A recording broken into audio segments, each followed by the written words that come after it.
Uh-oh. Uh-oh. What's up, Michael? Happy Thursday. Everything good? Everything's good. Good, man. You got complimented on your eyes, just so you know. And I know this sounds weird, but I haven't noticed until now. You do have, like, really dreamy eyes. Go to our website if you want to check out Michael's dreamy eyes. Our social media people are fiddling with buttons. Taylor, what are you doing out there? I don't know. I think she can't hear us. She can't hear us, and that's what they're doing. Figured. Our guest today is Aaron Pruner from Pruner TV at Adobe Radio. I'm really excited to have him on. He's a really cool cat. I was on his show a while ago, and it was just a blast talking with him. His podcast mainly deals with TV-related things, and he's very sarcastic, very humorous, and I can't wait to talk to him about life in general, because I really don't know him. I don't know who he is, and I just know him from that one interview, and so it's going to be cool seeing what things we learned about Aaron Pruner today. So, ladies and gentlemen, give it up for Aaron Pruner.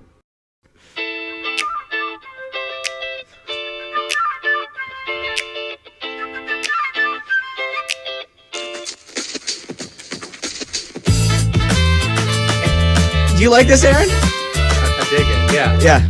It brings me back to my Rastafari and trip-hop days.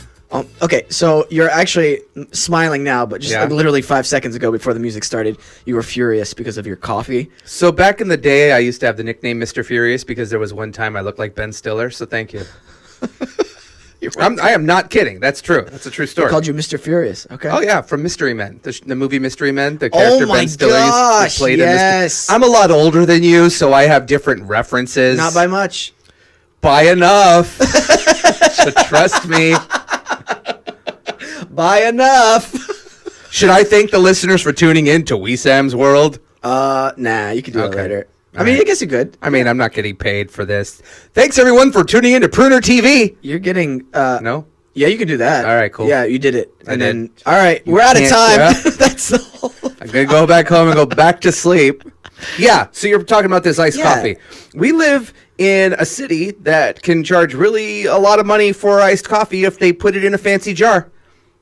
You said it would cost more because they wanted to put it in a mason jar. I went to this place in Santa Monica yesterday. I'm not going to say what the name of the place because I mean it's a cool location, and I went there to meet a friend for a homework assignment I'm doing. Right. And I ordered cold brew, and it was like $6 for a small, but you got to put it in a fancy looking jar to drink out of.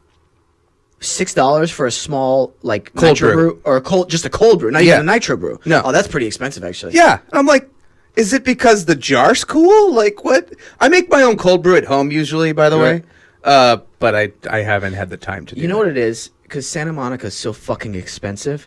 They have to, like, as a business, you have to make sure, like, whatever the cost is, it has to be 3 times as much. Well, Like, that's like a business plan. it's stupid. It is. So you can imagine how expensive, like, rent is in Santa Monica. Yeah. Oh, I know how expensive But that rent location, is. I don't know what the place is, but I can only assume that it was a It pretty was decent not location. far from 3rd Street Okay, then. It's on Wilshire. But yeah, like I knew someone who used to live in Santa Monica, and they had a 1-bedroom apartment for something like $3,000 Yeah. a month. Yeah. That is more than what my 2-bedroom, 2-bathroom apartment goes for. What area of town do you live in? I live 10 minutes from here. Okay. Yeah, North So it's- Hollywood area? Yeah. Yeah. Okay. I live down the street as well. It's affordable. There's I not enough. There's was not. born and raised here. I know. I In remember this that. studio. Well, wait a minute. In this studio. In this studio. That's my amazing. mother was driven here in 1976, back when this was a milk farm in the middle of North Hollywood. Before this became the capital of pornography, it was just a place where cows roamed. Are you being serious? No. Okay. there was a slight hint of like, because I don't know you. Dude, I was born at Kaiser. Come on. Okay. So this is why I'm a Jew. My mother would not have been like, "Hey, take me to the cow farm. I want to bring my son into the world naturally, around all the cow patties and milk." You see, Cow patty means poop. he's talking to my producer right now. Michael's just nodding. Michael, you're such a man of few words, and I don't know why I like that. But he has beautiful eyes. He does. They're sincere. No, this is why I wanted you on the podcast. What? though. All the just non sequitur tangents? No, Oh. because I don't know you that well. Is that the prerequisite of having people on your show? No, but I wasn't finished. Sorry. No, I don't know you that well, but when I went on your show, Yeah, that was a trip. I had a blast. Yeah, you blew me away. You came in with all this like deep knowledge. I just was wanting to talk about television. We got all philosophical and shit. Yeah, it was great. Oh, I'm sorry. Can I cuss on this show? Absolutely. Okay. Yeah, yeah. But no, like I don't know you that well. How close should I put the mic? You know how close. I'm Sir. never at this seat. Oh, you're on this side, aren't you? Yeah. Yeah. How are you on? I don't like that seat. Yeah, it's weird. I like to be able to check in with Michael in case there's a fire. Michael can do with the fire. So I'm so happy people are listening to us figuring out logistics of microphones. Sorry, it's Saturday. I know the episode goes up on Thursday, but we're recording this on Saturday. Sorry, man behind the curtain breaking down the fourth wall. Now people know by this point. Okay. Yeah. Yeah. So do I. I totally listen to your show every week. No, you don't. You do not, and that's okay because I don't listen to yours every week either. I watch your YouTube clips. They're fun. Yeah. Do you? Why I put on my Hawaiian shirt to be festive today. No, but I didn't. I had such a good time with you, and I just clicked, and I was like, "Oh, he'd be good to have on the podcast because you just seem like an interesting guy, and you've lived some I life. seem like it. You seem like it. It's all acting. You have a lot of like sarcastic humor, which I like, and like the self-deprecating humor. Thanks. And like I feel like as we're getting through this conversation, like we'll bust each other's balls a little bit more, which I love doing with people. There's a guitar pick on the table. There is. sir. Is there a point in the show where I just go Aaron Pruner unplugged? There's a guitar in here. Oh, That's I think that's from Bret. Does it say Bret Davern show? probably is. I remember when he learned how to play the guitar for some movie. You can't stand that guy. Yeah, whatever. Bret Davern. What a dick. You know, my show's numbers With are his so much with better his than his. blonde hair, I keep saying with his that. blonde hair looking like he just graduated high school. Whatever. So you have a kid coming, Yes, I do. dude, It's a weird world I'm living in right now. and you're married, right? Yes. Yes, I am. And you told me you didn't get much sleep last night because you're a light sleeper. Oh, we're gonna. That's correct. That's why I have this coffee next to me. I'm a light sleeper as well, and It sucks. And a couple days ago, a news article went up online. This happens every so often in LA when we have an earthquake. Suddenly, it's like what to do when the big one happens. What to prepare for in Los Angeles when the big one happens. And I was here. I was born and raised here, so I was here when the '94 earthquake happened in Northridge, where like I literally was thrown out of bed at like 4:30 in the morning, and I was dreaming that World War III was happening. Well, here we are now, where like things are happening in the world. There was a big earthquake. I'm talking to my best friend in Hawaii yesterday, and he's like, I don't want to come back there. If I come back to LA, the big one's going to happen. And put the anxiety of earthquakes back in my head. And I used to have this problem where before I would go to bed at night, I would think, what do I do if an earthquake happens in the middle of the night? Well, now not only do I have myself to worry about, I got my wife to worry about. Now last night it was hard for me to fall asleep because I'm thinking, what will I do now that I'm going to have a daughter within the next like 5 months if a big earthquake happens in this crappy ass building I'm living in? Like there's protocols to put in place, and I have canned food and water and an emergency kit. You have a gun? I do not have a gun. Because if you don't have a gun and things go really haywire, you're just collecting supplies for the next guy. I just got so dark on you. Jesus Christ. I watch enough dystopian survivalist content, but no, but I'm totally down to get a machete. Yeah, at least something. You need something. I don't have but thank you, because that's now added to my the list, the rundown every night. So I'm never going to sleep again. Thanks. I sleep. It's with like a Freddy giant Krueger, knife. but not. I sleep with a giant knife next to my bed. My wife would not be okay with that. On your side? Just doesn't fucking matter, dude. Why? Just to be safe? No. It makes me feel comfortable. Yeah, I bet. Like just this giant blade. I could see you sitting there drinking your matcha tea, sharpening whatever machete, and just going to sleep with this peaceful zen about you. But there's no sugar plum fairies in your head. It's just nothing but like massacring bad guys breaking in and Because here's the thing. just post-apocalyptic slaughter, like A Quiet Place, but with all the sound.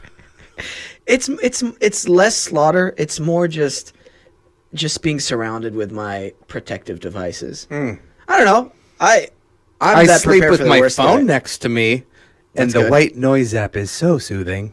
Do you really have a white noise app? Yes, I do. I used to have that on mine. Mine used to be rain. Oh, mine is brown noise, and that What the really hell is sounds brown- bad. Wait. But it's not. Wait, you got to play it on the show. What is brown noise? it just sounds like a fan. When I grew up, It's I called learned. brown noise. Yeah, there's white noise, blue noise, and brown noise. Mr. Michael, This can we is look- just. can This we- is look. the reason. Just sounds like. Oh, that's so interesting, dude. I could not. That sounds like static to me. Yeah. Wow, that would drive So me insane. I'm a robot. Oh, I You knew didn't it. know that. Well, You heard about Westworld from your logo, it's kind of hinting at it. a little bit. Dead air. I don't know what you want from me, man. See, smooth brown noise. That sounds like the most perfect poop. So why is it called brown noise don't know. versus white noise, Michael? There's different colors, and I think it's because there's different tones. Different tones for the white noise. Let's see. It's because it's named after Robert Brown, the discoverer of Brownian motion. Whoa, that is a So happy trivia I could, fact. So happy I could enrich your lives with my brown noise tidbit. Dude, okay, so how long along is your wife right now? When did she give birth? Our due date, our estimated due date is September 14th. Okay, so you got a little bit of ways to go. A little bit. Hopefully, I'll find a permanent job by then. Right. And does your wife work? She works a handful of jobs just like me. Gotcha. You know, the LA lifestyle. Is she like an artist as well? She's an audiobook narrator, voiceover artist. She awesome. works teaching toddlers how to dance. Great. She works for a wedding like an event planner, wedding Yeah. company, and as a personal assistant. That's awesome. That's got to be pretty intense knowing that there's a mini you coming out at the end of the year. I know. Yeah. No, I seriously. No, to I mean, me, it's like look. I showed you pictures of what I used to look like. There was a time where I never thought I was going to get married, let alone bring a kid into this world. Because my stance, and it's still hard to not think this way sometimes, is that the world is a garbage fire. Like Billy Corgan once said, "The world is a trash fire." See, why would I want to? Why would I want to bring another person into this heaping, maelstrom of chaos? Right. But now that it's happening, it's like there's a flip side of that where you have this growing level of empathy and hope. And I mean, I didn't have a dad growing up at all, so gotcha. it's also weird for me. Like I had never been around kids. When I was on VR Troopers, the TV show I was on straight out of high school, my experience with children on that was not good. Like kids attacked me in public because my character was a living cartoon. Right. So they didn't treat me as Aaron Pruner, the person. They treated me as Percy, the character I played. So it was like I always kind of had that yeah. in the back of my head, and I didn't really have any experience with babies or anything. And, there was a long time I was really depressed and sarcastic and hateful. Yeah. So, I hated parents who brought their kids to restaurants and the kids would cry, or on airplanes or shit like that. And you still see people reacting like that. But now that this parenthood thing is looming, I'm starting to see things in a different light. I'm starting to realize how negative I used to be, that I still am in like humorous ways, but I'm gonna have a little girl. Like I don't want to be what my dad was to me. So Right. it's this weird thing that's happening where like I'm starting to see things differently, I'm starting to think about things differently, how I react to things differently, because it's not just going to be about me anymore.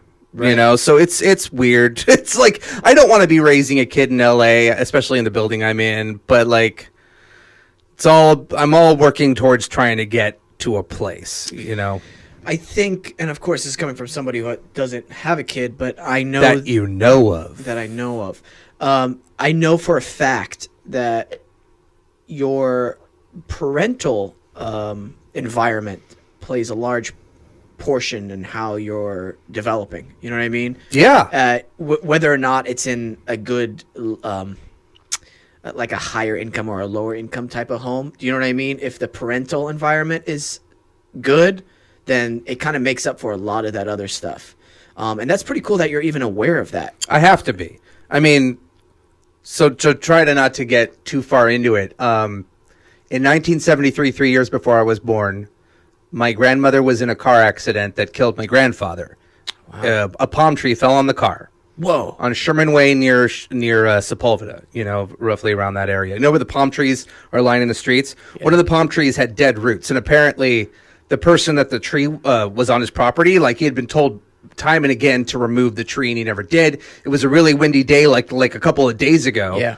Tree fell over, landed on their car, killed my grandfather. The crux of the whole thing was he was driving her to a surprise birthday party. So it happened on her birthday.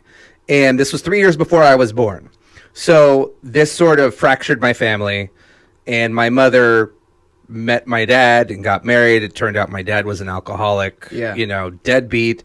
They were together until I was 1, and my mom got kind of sick and tired of bailing him out of jail when he would, drive drunk and stuff. So, I grew up with my grandmother and mom as my parents. And my grandmother never really got over the accident because my mom, she had her own shock and stuff that she was dealing with the grief. So there was a lot of chaos growing up between, those two as my parental figures. I didn't have a father figure at all. There was no male. And when a man tried to come into play, I was, I puffed my chest and threw my brown noise at him, so it was just, I relate a lot to old people because I grew up around old people. Yeah. And it shaped who I was. I was bullied all the time when I was a kid because I had no strong male figure in my life.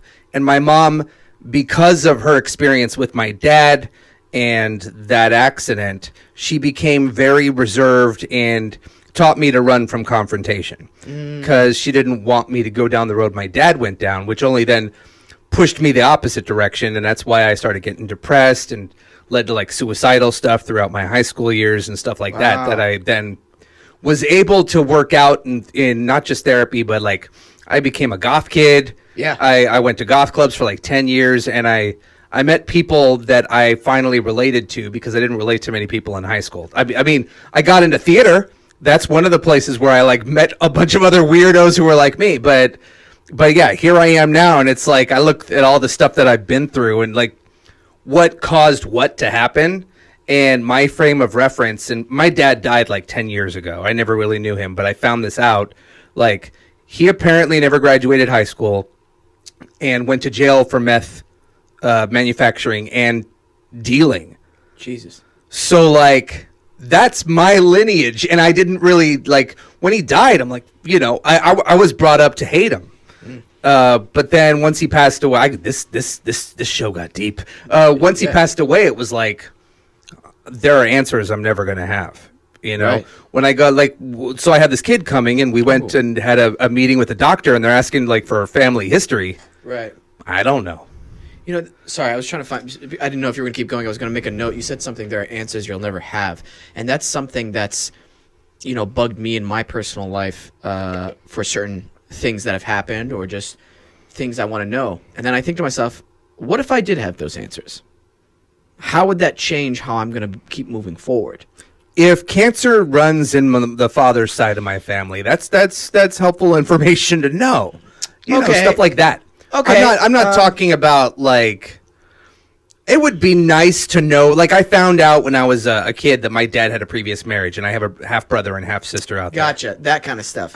And my mom invited them over for dinner, and they look like my dad's blonde, blue eyes. I don't look my mom said, I only look like him when I get angry, which cool. But she invited these two people over to the house, and at the time I'm like, what the fuck are you doing? I don't want to know these people. You brought me up to hate my dad, and now you're inviting their kids over who look like him? Like, I don't want to have that connection. But that was when I was a lot younger. You grow up, you become a man or woman, whatever. You become an adult, and you start trying, like, I started having empathy for the guy instead of hating the guy. And when I used to work at MySpace, and when I was at MySpace, this was back in like 2006, 2007, my dad never paid child support, right? And they apparently found him. The lawyer that was originally hired became a cold case in the 80s, and they never got the money. Well, they opened up the cold case, offered my mom back pay. Apparently, my dad owed something like $180,000 in child support. And I found out that way that my dad was destitute, and he was making about $1,200 a month. And we were garnishing his wages without talking to him, which was like $600 a month. And he couldn't afford to live. He was like crashing on a friend's couch. And my mom is talking to me about this. And I said to her, I'm like, we've made it this far without him. Right. So, like, maybe... maybe it would be helpful to get to a point where you forgive him for what he did and know that he needs money to live too. And she was all quiet looking at me crazy. I'm like, what, you're going to keep holding on to this for 40 years? Like, and my mom does hold on to things, but I'm like, there's a point where you have to stop just thinking about how it's affected you and think about what started in his life to make him behave like this, that led him down this road. And so bringing it back around to being a father, it's like, I've never really done anything horrible like that, but it really makes you reflect on your life, you know, and everything that has brought you up to this point. And now I'm like very aware. I say offensive things. I cuss a lot, and I'm going to have to like censor the fuck out of my words once this girl's wrong. I told my wife, I'm like, so basically I can't listen to hip hop in the car anymore because I'm not going to listen to the edited stuff like this. No, it's just going to be nothing but like Sesame Street and Doc McStuffins or whatever the hell kids are into now. I don't know your parenting side. First of all, I just want to say real quick, it's, again, pretty cool that you're aware of all that stuff, and despite your hard upbringing, to say the least, your difficult upbringing, it's really cool that you're taking I would think, the right steps in making sure that your kid doesn't have to deal with all that. Because I know it might seem like the natural, like, yeah, of course that's the good thing to do, and it is. But I hear stories every day of like people who are just like ruining their children, and it's like, oh my God, that kid is gonna have the toughest time growing up. Yeah. There's this. I mean, I was bullied a lot, but I feel like once again that's part of how you're, you know, what behaviors you're taught, you know, by your parents. Yeah, I was just taught to run. I was taught. Well, I had friends in high school, or not high school. What was it? Middle school.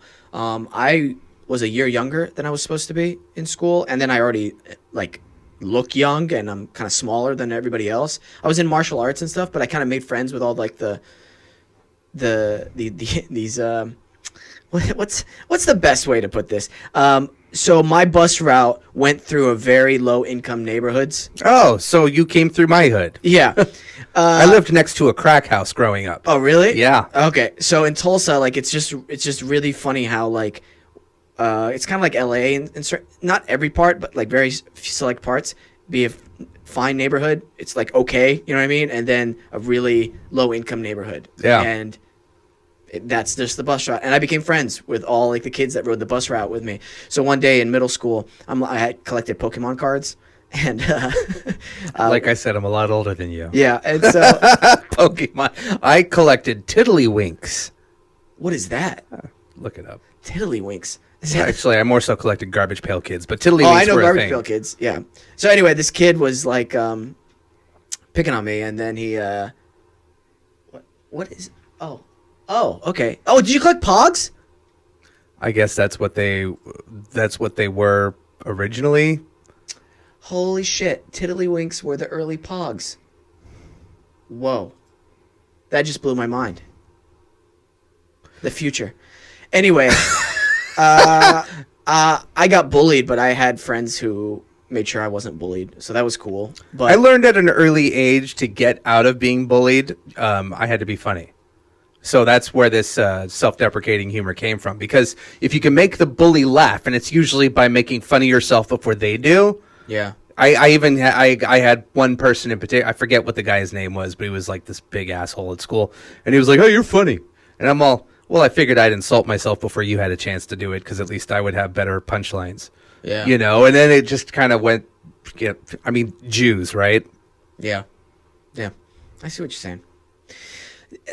That just still blows my mind, dude. I can't imagine, like, I'm assuming you have a good relationship with your wife, and just, I know I keep going back to this kid thing. You can assume all you want. She's not listening to this show. She's not listening. No, no, I just think that's really cool, and that's probably, I don't know. It just really makes my mind think about having a little person around that's half me and half somebody Weird. else. She's growing a human inside of her. It's very alien-like to me. Yes. That's the part I'm like trying to hit. Yes, and like, go on YouTube and look up, I don't even know what you would look up, but I've seen videos of really pregnant women where it looks like you're about to have an alien burst out of your chest, where you like their stomach's all moving around because you see the handprint inside. Creeps me the fuck out. Yeah. And then when she comes and she wants to hug me and cuddle with me, I'm like, I don't know where to touch you because you have an alien inside of your body. Yeah, it's so weird. Have you felt it kick yet, or is it? Still No, not? I have not.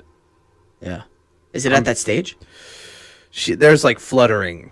Fluttering. Yeah, because it's a little bean. You know, like you know. It's still that early. That's right. September. What are we in? Like April? Yeah. March? Yeah, you got a while, dude. When you see You say I got a while, it's gonna go by really fast. Yeah.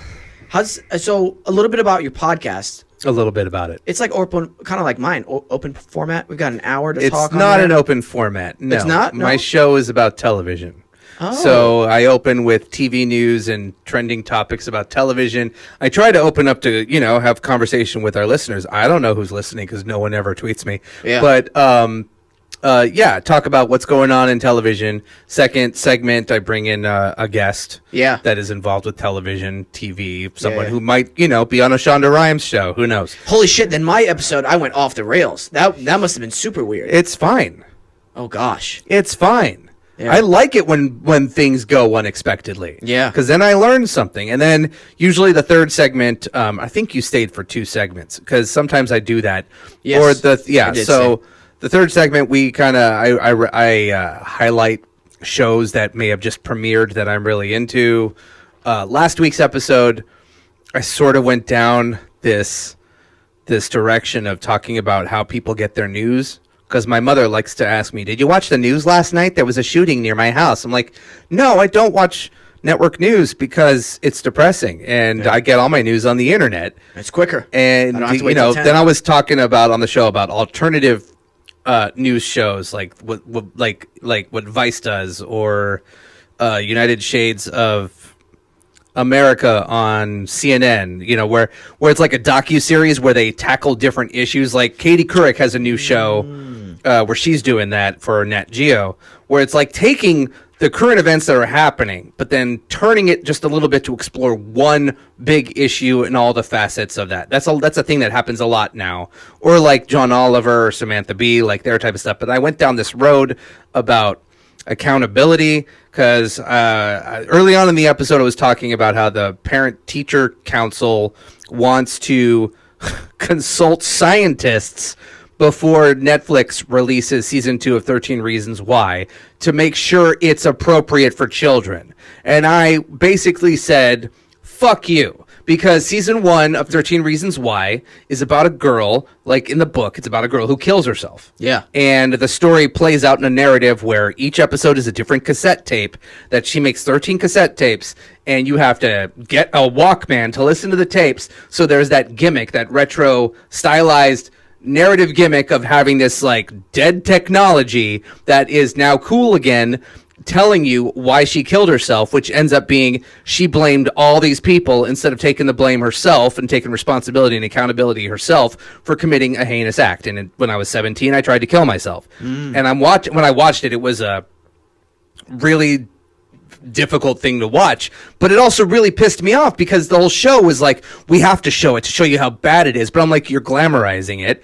You're making it this stylized thing, and you're presenting suicide as something that is not a personal decision, that is something you can just blame other people for, which is not a good message. So I started off talking about that, and then I ended the show talking about different docuseries that are out there, including Rapture on Netflix. First episode is Logic, who is a rapper out there. And I wasn't too familiar with him, and he has that song about suicide.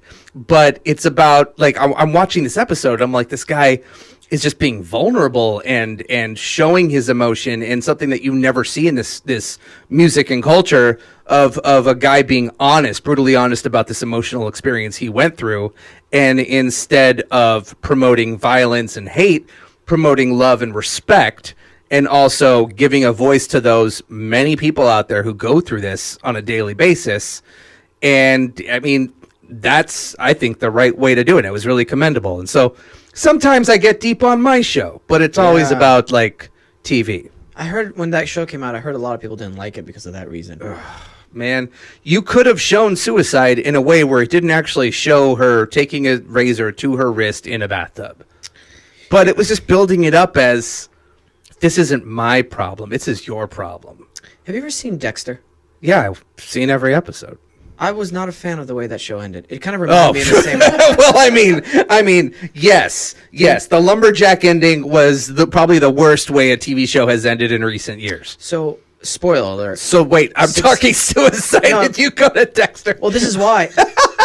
I know it's ridiculous, but no, because in Dexter, it's just showing people who are holding people. It's supposed to be holding people accountable for doing, like, I think, like certain acts or horrible acts. Like, he was a serial killer, you know. And at the end, everybody, like, the most important people in his life die. His sister dies, And that's his punishment. and then he just becomes a lumberjack and He just lives gets in away. seclusion. Yeah. Oh, dude, that's not a that's not a No. good message to send out there to people No, of who want to course go not. be like vigilantes.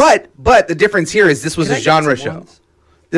This was a genre show. I mean, when you think about that, this was a show that was based on books. This was based on a series of books that came out called Darkly Dreaming Dexter, where that was already like this kind of like vigilante story, where it was a horror TV show. Right. You know, you watch stuff like Hannibal or whatever, it kind of has that similar feel to it. I'm not defending the way the show ended, because that was a horrible ending. But if you're comparing that to 13 Reasons Why, 13 Reasons Why is based in quote-unquote reality, where, you know, teens deal with this on a daily basis. Yeah. This girl was raped and all this stuff on this show, and it was about tearing her character down to a point where she no longer wanted to live. When I get that. It was just the way that the show presented that big event. Right.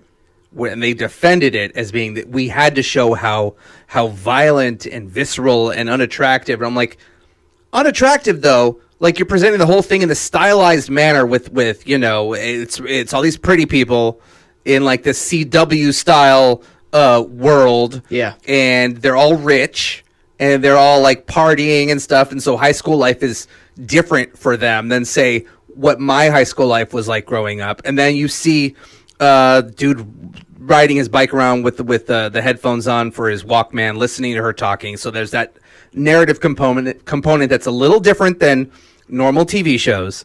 And then it gets to this heightened point where she makes all these tapes and assigns them out. You see that happen. Then she gets in the bathtub and does it. It's almost romanticized. And when I was watching this, the first thing that went through my head was, if I was a kid watching this, I would take that challenge.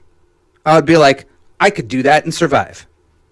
Do you know what I'm saying? Because it's almost like you had, I guess there's this trend, and I don't know, I can't speak for kids nowadays, but growing up, there was this trend for me where it was like, you tell me I can't do it, you tell me this is something that's dangerous, well, I'll prove you wrong. You know what I mean? And I got into the goth industrial scene out here, and it was all like, you watch like the Interview with the Vampire, any horror film, like anything about vampires, or like Dexter, was a lot of blood.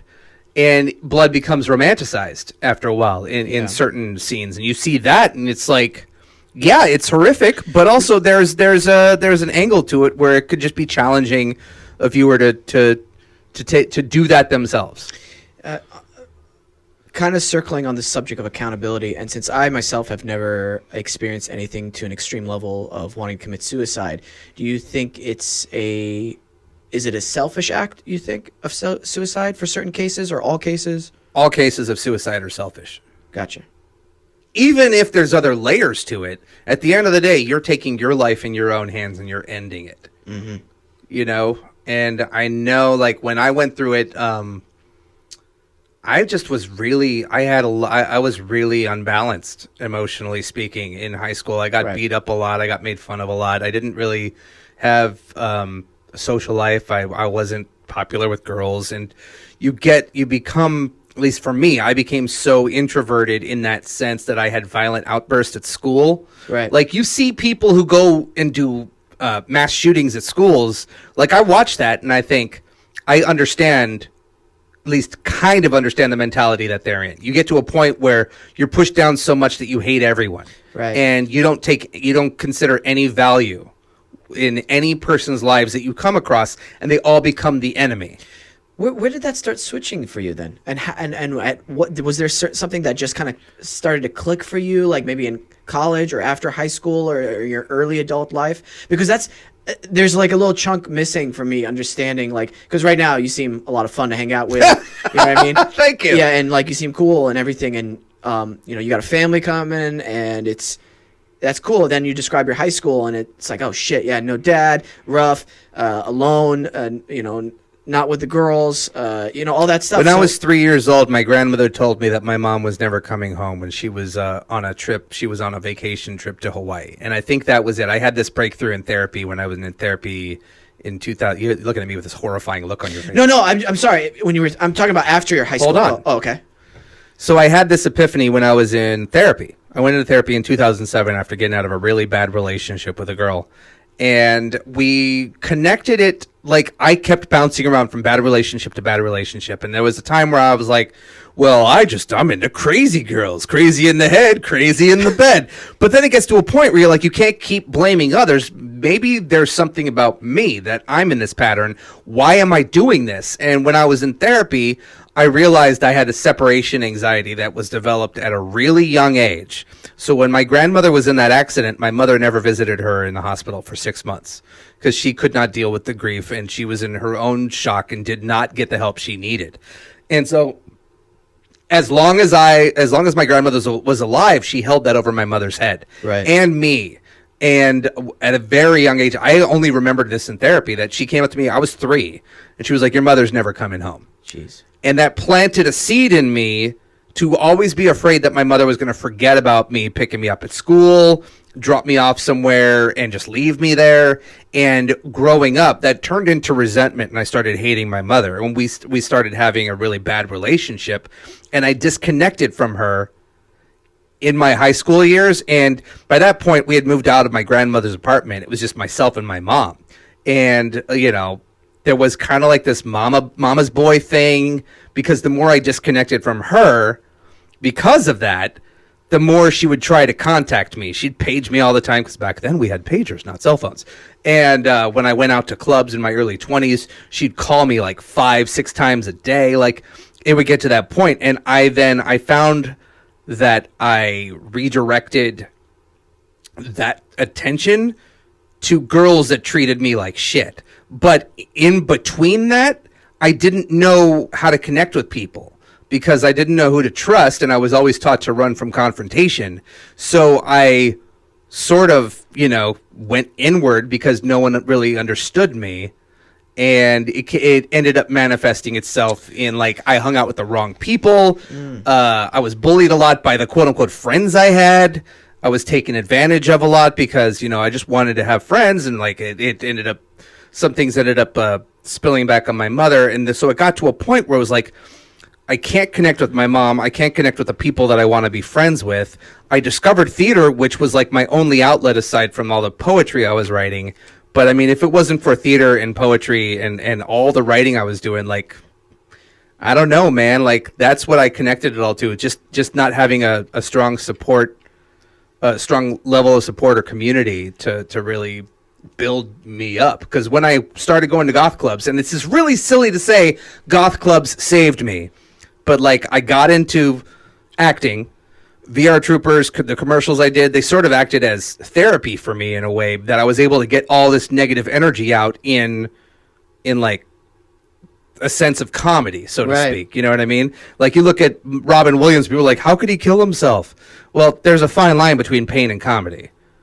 You know, most people who are making a living, making people laugh, they're drawing from some sort of demons and pain inside of them to make that work. There was a documentary on HBO about Gary Shandling and about his journey as a comedian through like meditation and living life as a Buddhist, trying to find that ultimate truth and why he's driven to make people laugh. There's a fine line.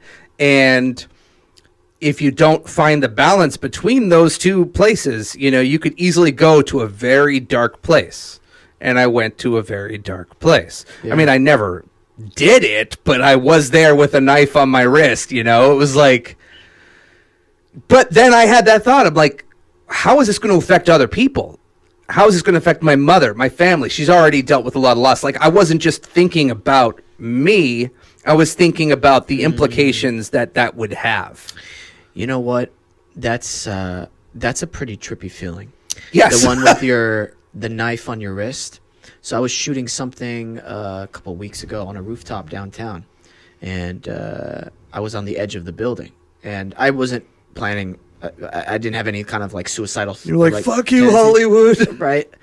No, but I kind of looked over and I was like, holy shit! If I literally just take one step more, that it's done. Yeah, you know, it's done. And then I started thinking of the implications of everything, and I started getting this like weird, I don't want to call it an adrenaline rush. Maybe it was like some adrenaline was released in my system, but I didn't want to do it. But it got me really scared. And like the negative chain reaction that would cause, it just like, plus, it really scared me. There was another point of it where I was like, I was too afraid to do it.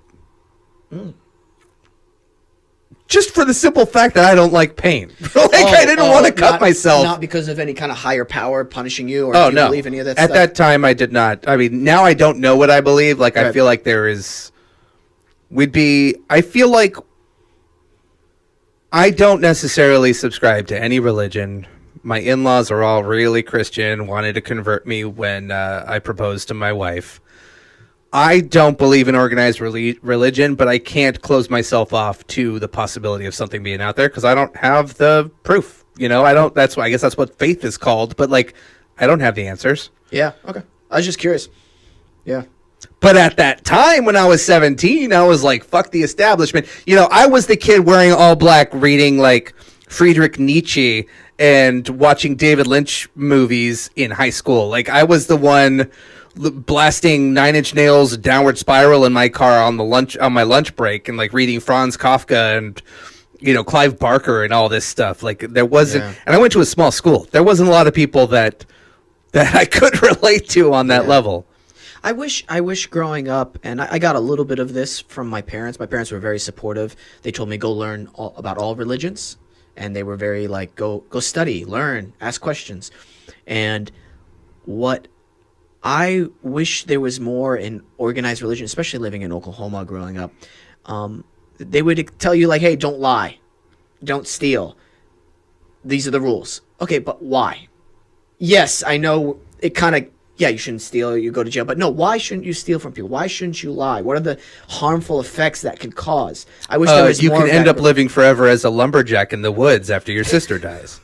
Doesn't he kill her? No, he does. Well, yes. He kills her, right? No, she died in the hospital, and he ends up throwing her, like she was in a coma or something, and then he took her from the hospital, and she died in his boat, so he tossed her off the boat into the part of the ocean where he would toss his dead bodies. During a hurricane. Yes, and he rode the boat into the hurricane. Okay. Guys, people get pissed off at the way Lost ended, but I mean, at least that followed through on the mythology that show created. That's a hard sell. I stopped watching Lost, I think, after second season or third, and midway through the third season, because my roommates at the time were like, "This is a great show. You're gonna have so many questions, and it's like really mysterious." I'm like, "Cool." I had more questions than I had questions answered around like mid third season. I was like, I'm done. I can't afford to invest in this show anymore. Yeah. What is it, like 7 seasons? 6, I think. 6? Yeah. Yeah, I got to They answered a lot of the questions, but they had more questions. Like at the end, it was like, were they in purgatory? And like all this shit. I did not believe that they were in purgatory, but a lot of my friends were like, that's a waste of time. And you're shaking your head. I say they weren't. Yeah, I agree.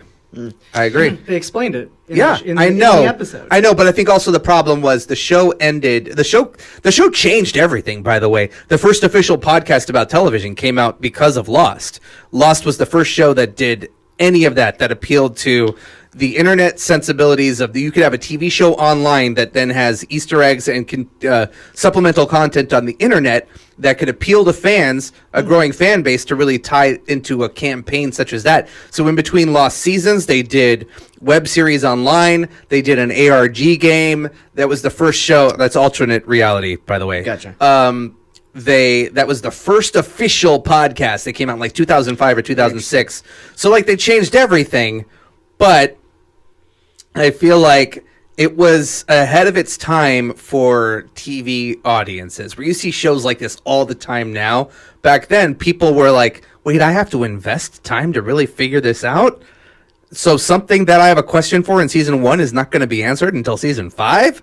You see that all the time now. The Walking Dead does it, like Game of Thrones does it. But at the time, audiences were not familiar with this type of storytelling on television. I love, by the way, how we turned it back to TV. Oh, did we? We went from talking about suicide and religion to TV, because this is Wesam's world. We're just living in it. That's the motto from now on. Have you ever heard of the book Extreme Ownership? No. It's by Jocko Willink, and yeah, I mentioned it again. I think I've mentioned this book every single time. This episode of Wesam's World brought to you by Extreme Ownership. No, it's a book that's really one of those books that really change your life and change the way you approach your career, your relationships. Is this like one of those self-help life coaching things? I don't even want to call it self-help. That has a stigma, calling something self-help. Because you know why? People always go, oh, here we go. It's just going to be about positivity. And it's not. It's not just that. I used to have a negative perspective on self-help books. I used to work in a bookstore where I had to shelve books in the self-help area all the time.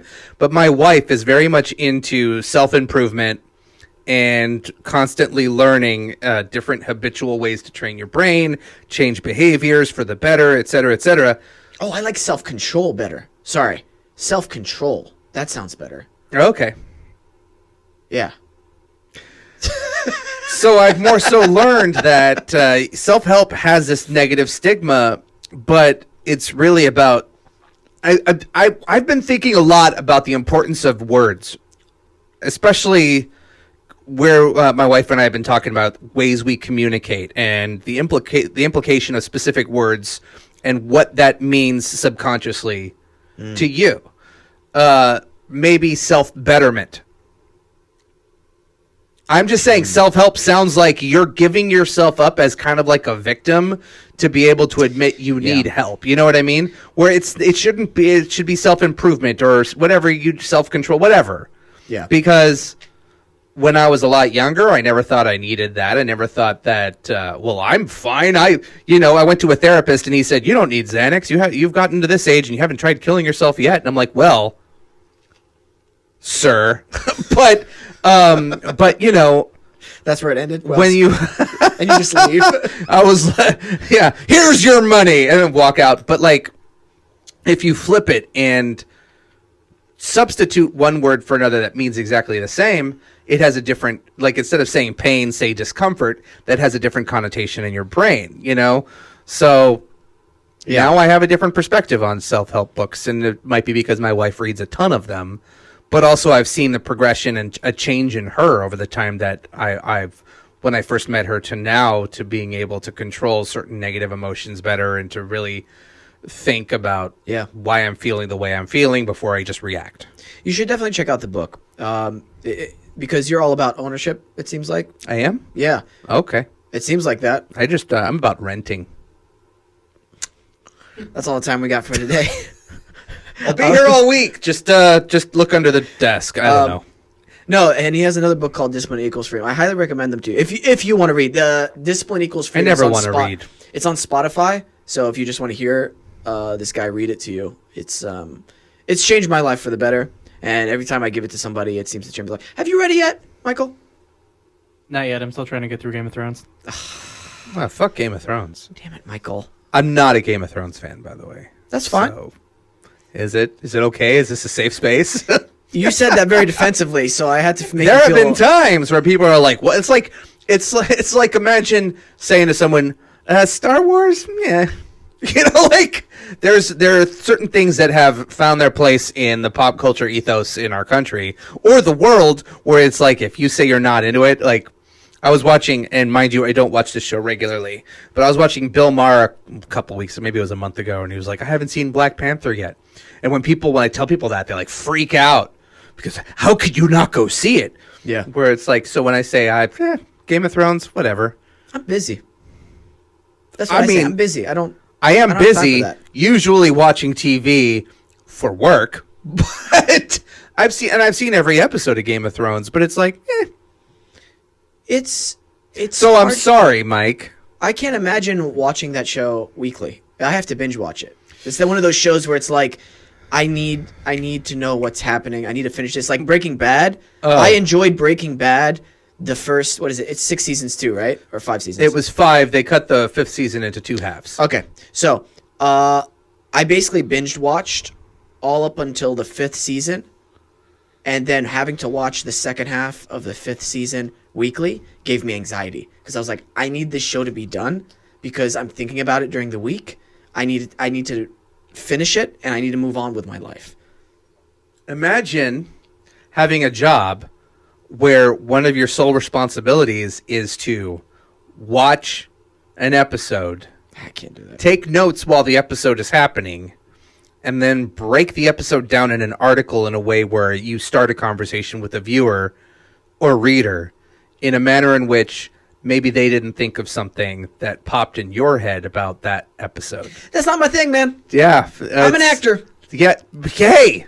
It's not my thing. I guess at the heart, at its heart, I'm an actor too, but it's something that I still do for, like right now, I'm covering The Walking Dead for Rotten Tomatoes, which means every Sunday I have to sit and watch The Walking Dead and take notes and then, write basically the 5 biggest moments and tie it back to like a social media component with how Twitter reacted, but not just give you a recap, tell you why it's important this thing happened and what that may mean as an implication down the line. But this is The Walking, but it's The Walking Dead, and The Walking Dead is not the best show anymore, so it's like, it's still work.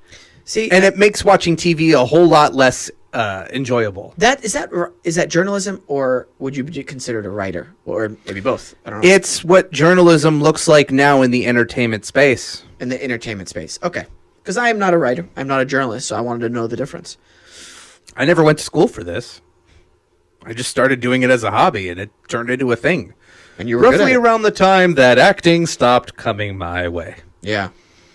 Was that because of the way you started changing? Because I know, like, recently, within the last, 2 or 3 years, I've become into a new, like, age bracket, if you will. Yeah, I'm now in the dad age bracket, which Yeah. was weird until my wife got pregnant. But, like, back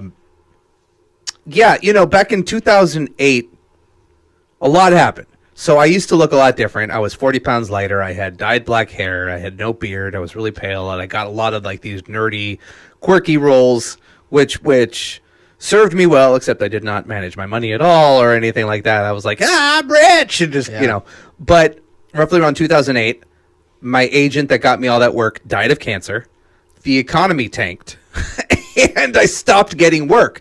And it was around that time where I was like, fuck, I need to figure, like, what else am I going to do with my life? Right. And in 2009, I started as a hobby blogging about horror films, and that sort of opened up a different world for me. And I met all these people, and I used that to, like, write for another place that started paying me, although it wasn't the best place to work. But, like, just sort of I guess, snowballed from there. Like I was talking to my wife Kelly about this the other day, where she met me when I wasn't doing this for a living. I was working at MTV and like tech support, while I was still auditioning for commercials. Tech support for what? In 2008, I got a job. You gave me the biggest sigh. In 2007, 2008, I got a job at a internet startup called Social Project, where I was one of the customer service, content moderating, tech support people. And MTV was our main investor. MTV ended up coming in 2008, roughly, I think it was a couple months after Bear Stearns and the economy tanked and everything. MTV came in and bought the company. Okay. Laid everyone off except the customer service department, tech support, member support, and moved us into the MTV building and sat me down and the rest of us down next to casting on the first floor of the MTV building. So I sat next to the guy that cast you on Awkward. Oh. Danny. Whoa. Yeah, that guy. That guy was not nice to me at all. Really? But like, our department did not fit in because everyone on that floor was all casting and story development, and then our department was like, we looked like we didn't belong in the building, and no one knew what we did.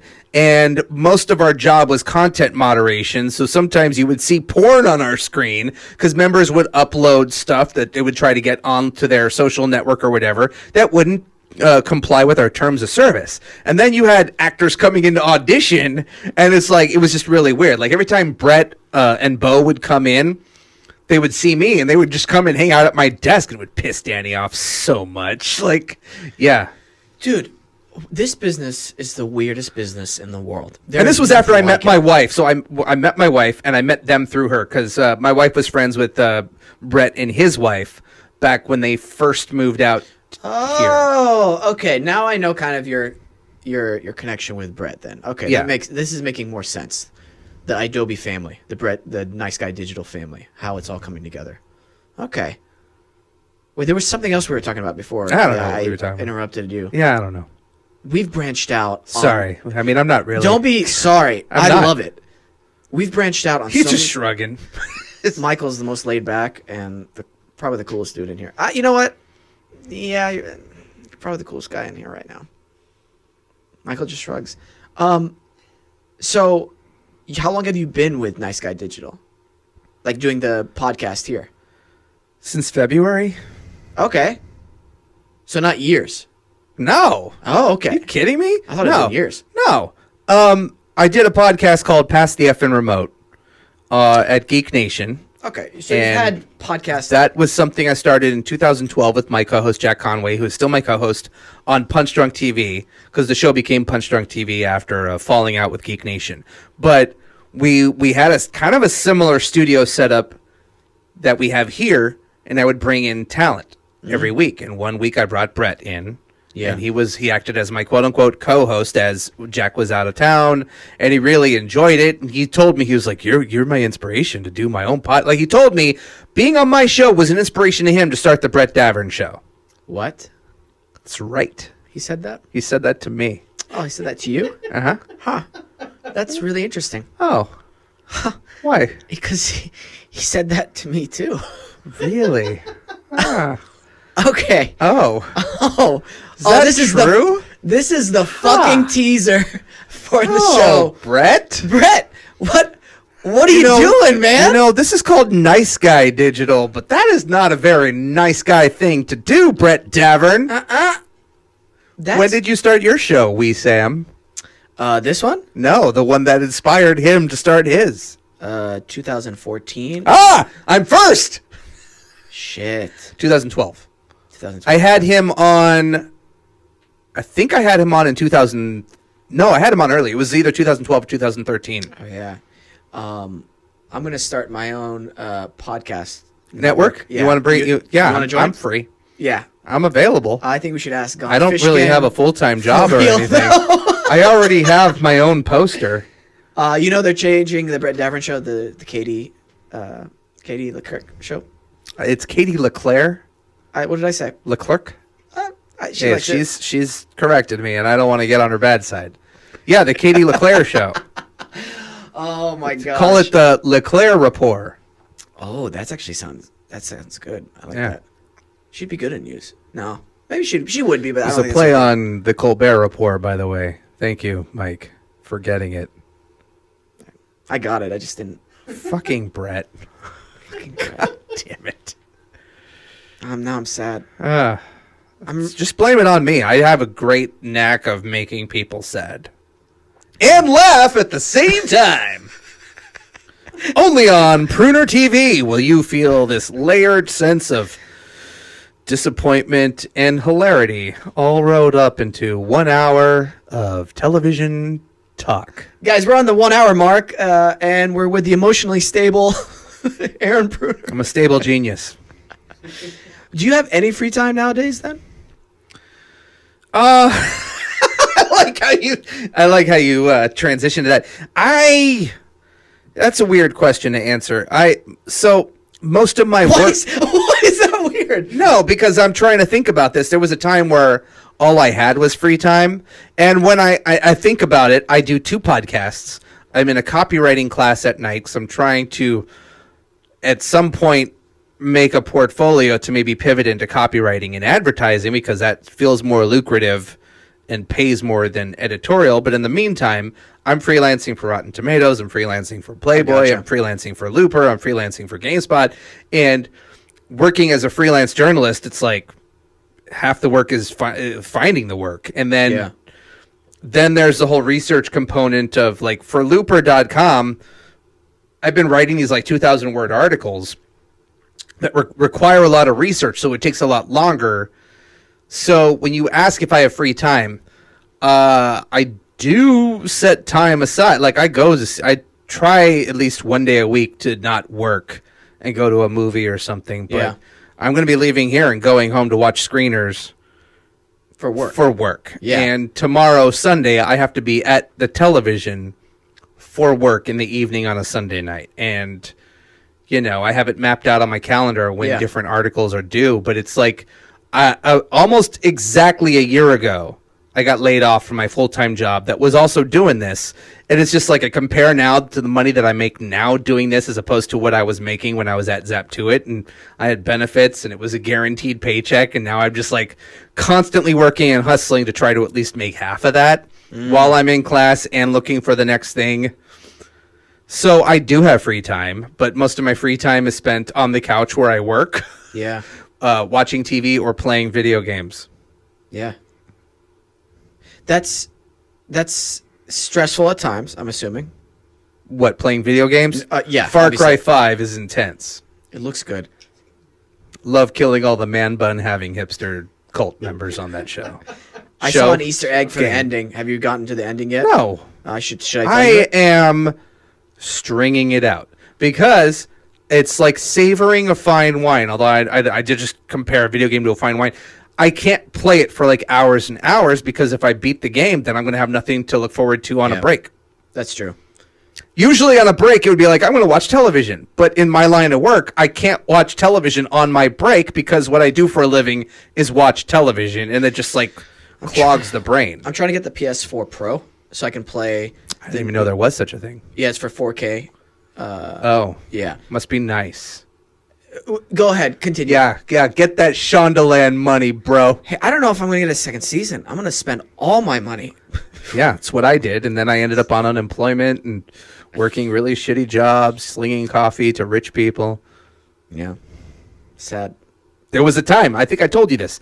I was working at Starbucks, and I had to serve coffee to my former cast member from VR Troopers. Yeah. I remember this story. Stupid. That's got to be uncomfortable. I've had that when I was working on Awkward. It was just a recurring guest star. I wasn't on every episode, but I had to still serve tables. And so I was serving tables and being recognized from the show. Oh, God, so that was I a little hated waiting weird. tables. And then one, she was with her daughters, and the mom goes, "Wait a minute, why are you still serving tables if you're working on TV?" And I'm like, "Lady, why do you think?" What I said earlier about having a bad experience with children, when I was on VR Troopers, I got attacked by like 5 kids. I went to a friend's high school football game, and I was recognized, and I got attacked. Like, kids were kicking me. This one kid jumped on my back. This girl put her hand down my pants because she was looking for money. What? Because obviously I was rich because now I was on television. That is insane. Yeah. In your pocket or like down your pants? I think she was trying for my pocket. Oh. Yep. Front or back? Front. Okay. Mm-hmm. All right. Well, she tried. She's bold. Yep. She a little crazy? She was little. Yeah. And I was just like, Oh, kids- you mean like little? Yes. Oh my Kids- gosh! I'm thinking like No, like, no, kids were just all over me. They either wanted to kick me, punch me, or like wanted money from me. So like, I understand that whole, although it's a little different, but I understand the whole like, well, you're on TV now. I mean, you know, when I booked this job, I was like, I'm gonna go get an apartment in this fancy place, and Oh shit! That's yeah. didn't work out No. because you know, learned really quickly that shows can die really fast. Yeah. I mean, now I'm kind of in a weird state. I'm in limbo right now because I can't. I How don't low know. can you go? I mean, not that low. Actually, I could go pretty low. Not with my knee right now. It fucking sucks. I think I have runner's knee. Anyway, I'm waiting to wait till May for upfronts and see what shows got picked up to see if we get a season 2. So it's like things are slow. Is right it now. weird I'm now, chilling. even though, I mean, is that weird knowing that Shonda Rhimes has moved on to Netflix? No.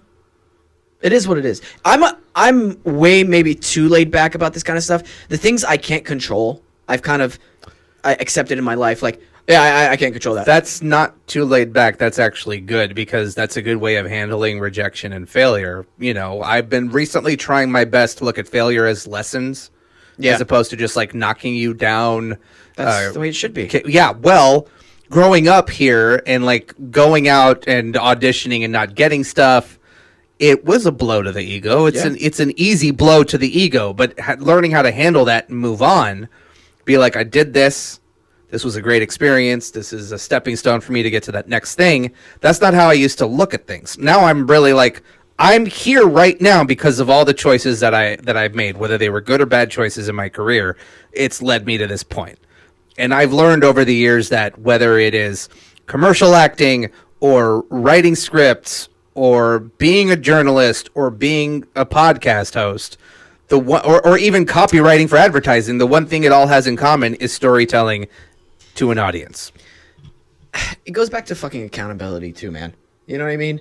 That's something where I've realized that not a lot of people do when they first move out here, and I started to feel that maybe like a few years into it. Where How long have you been out here? 8.5 years. Yeah. Yeah. You know how long I've been out here for? No. 41. No way. Really? Yeah, I said I was born here. In this studio. Oh, you don't look 41. You're 41? Yes, I'm going to be 42 in June. Jeez, you don't look 42 at all. Or 41. Yeah, good A lot job. older than you. Yeah. I'm sure if you shaved, you'd look young, even younger. Yes, I would, and then my wife wouldn't touch me. Oh, she likes the beard. I like to equate this to. So I used to have a lot And of. your wife would touch I used to have a lot of cats growing up, and it's kind of like when. So I had to. They'll just go with me here because I really like this analogy. I had multiple cats at one time, and when the one cat would go off to the pet hospital to get like a procedure, they'd come back partly shaved and smelling like antiseptic and like medical stuff. Okay. The first time I shaved my face, my wife came home and she reacted to me the way the other cat at home reacted to the cat that would come back from the pet hospital, like not sure how to approach, like you smell weird and your hair's missing. And are you the same? Like, I think you're the same person, but I'm just going to lay back a bit and just observe you from afar. Like, She didn't like it. no, she did not. She was like, oh, like she comes in with his face. Oh, how long does it take to grow that back? And I'm all, you got married to the man, not the beard. Like, so, but also I have learned, I grew this beard in 2008 and I have learned that it is like I've heard many times before, beards are like makeup for men and I look better with one than without. Okay. I'm kind of jealous of the amount of facial hair you can grow because it doesn't get much thicker than that. This is because of VR Troopers. When I was a kid, I didn't grow facial hair, but every time you go on to set, like you go into hair and makeup, they would shave my face. And they promoted hair growth that was not there. So I blame that on a TV show I was on in 1994. Man, Where probably just genetics, still- right? you're reaping the benefits from it. Think about that. VR Troopers got you your wife then. VR Troopers got me this podcast then. Yeah. VR Troopers got me my car then, which is not true. But I mean, that's kind of what I'm saying is like all the steps you take. Like Even the fuck ups. I think that's the start of my midlife crisis, to start really identifying the connective nature of all of my collective failures and missteps taking me to the point that I'm at right now. Well, think about it like this, man. What's the alternative? Death. Yeah. Okay. No, seriously. What's the alternative for people who are like stuck in a fucking shitty situation right now?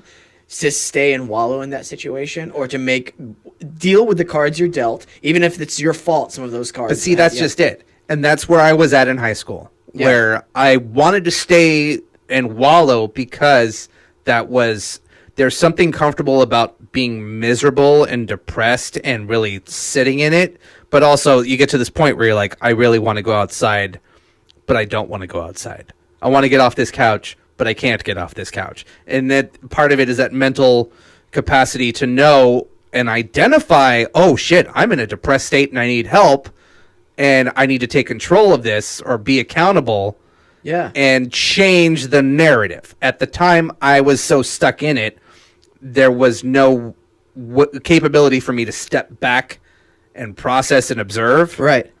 It was just, I had to change my environment in order to change the narrative. And changing my environment was surrounding myself with people that supported me. So, I get what you're saying. I'm sorry for interrupting. No, but there's like a... I'm trying to figure out the right word for this. But like, I hate seeing people like say there's no such thing as mental illness, or, oh, you're sad, you're depressed, just... step up, pull yourself up by your bootstraps, go outside and change it. It's not as easy to do when you're stuck in it. Because it's not coming from a logical place. It's coming from an emotional place that drives the, whatever imbalance or emotional issue you have, that's driving the car. So I hate hearing that from people who haven't necessarily gone through it because they don't know, or they're not speaking from that sort of experience. I can only speak from my personal experience. I'm not saying I hate you. I'm just saying. No, I know. I totally get that. I mean, I do, but I'm not saying it. I can barely stand you, but I'm just here for ratings. Yeah. So, you must get really good listenership. Oh, dude, it's through the fucking roof. Yeah, we have 1 million hits on the one episode. No, I'm kidding. Could you imagine? Get that We Shonda Rhimes. What is it? 20 million hits. 20 million listeners. No, I'm kidding. No, what I was saying was this. Yes. I can only speak from my experiences and from the way I've found success and improvement in my life. I tend to look at what other successful people are doing, and in the beginning stages of whatever that is, just totally chameleon them, copy them completely. Like whatever steps they're taking, copy those steps and change and adjust and recalibrate to my life and what I need for my goals. Now, in terms of like, because I had really bad anxiety, and had my first anxiety attacks in 2016, and a lot of bad things were happening all at once. And what I found helped me get through those moments, it were little tiny victories that accumulated. So I was like, shit, I gotta go. I need to go hike. I need to go do something physical. Maybe that'll help release. That's one of the things that I have to do constantly is get out of the house and do something outside. Even if it's like a walk around your neighborhood. Just Yeah. get out of the home. Get out of the house a little bit. The little victories. Setting my alarm. Okay, I didn't hit snooze. Great, I woke up. Okay, the next victory. Just get out of bed. Okay, next one. Awesome, I did this one. Go wash your face. Great, I'm there. I washed my face. So happy you washed your face. Right? No, seriously, because if I can get there and I'm like, okay, I'm a little bit awake. I'm there. Awesome. Now just put on your fucking running shoes. Great. Get in the car. And then make it to the mountain. Don't even think about climbing the mountain, because at that point when the anxiety is hitting you and you've got all these problems in your life, that's just going to make you not go to the mountain and make you not do that thing. But at the end of the day or at the end of the morning, when I've accomplished all that stuff, and I'm just speaking from my experiences, that to me was like the biggest middle finger to anxiety, going, despite how this thing was making me feel, I still went and accomplished something that was very difficult. That empowered me and gave me confidence to tackle the next obstacle. Yeah. Like I got up this morning at 9:40 and I got out of bed and got in the shower as opposed to texting you saying, bro, not going to make it. Oh my gosh. this is something that my wife and I talk about a lot because she also had her own lack of a support system at certain points in her life. Yeah. Where I get to this point where I just don't give a shit anymore. This is in the sense that if you're trying to make it in this business or you're just trying to make it in a creative business or whatever, you have to stop worrying about how other people are going to think or feel about something and know that you are confident enough that you are selling some sort of product that you know other people need. So like the worst thing that I can be hit with is if I ask someone to come on my show who is a really big star and they say no, okay, well, I'm glad I asked. If I want to be an actor, I'm going to print out my headshots and put together a press kit and send it out to as many agents and managers as possible. It's a numbers game, but it's also a confidence game in knowing that I'm worth it. You know, I have a sense of value and worth in this industry, but that has to start from you. And that is something I've learned over time where now I get to a point where like, I don't give a shit if this comes off as me bothering you. If you're an agent, you're in the business to accept submissions. In some way or another, actors are going to be coming at you. And it is my job as an actor to try to cut through the bullshit to get your attention. And I think that works. That can work in any business, any creative outlet you're trying, any lifestyle. And that she and I were reading together this like not the self-improvement book or whatever, talking about how a person's relationship, like a person's psychological relationship with money affects the amount of money that they make. And I grew up with a specific way of viewing money as in we were always broke. We could never afford anything. We always ordered the cheapest thing on the menu. I didn't have the cool clothes like the kids did at school. I had hand-me-downs and like, you know, I dressed like I was poor because I was poor, but also there was that poor mindset. Right. And when you start changing that mindset of just because you've lived through that doesn't mean that is who you are and that you should identify as that. If you think of yourself a specific way, if you follow and mirror other people like you were talking about, it's kind of like that fake it till you make it, that behavioral, those behavioral choices, you do those until they become habit. Once they become habit, they become who you are. They become a part of your identity. So like, absolutely. You know, that's something that, especially money-wise, like it's something that we're constantly talking about. I'll still say, oh, I can't afford this, and my wife will get pissed at me and be like, you can afford it. You have the money saved for it, but it's just you don't want to use your money for that. So maybe instead of saying I can't afford it, say I don't have the money for that right now.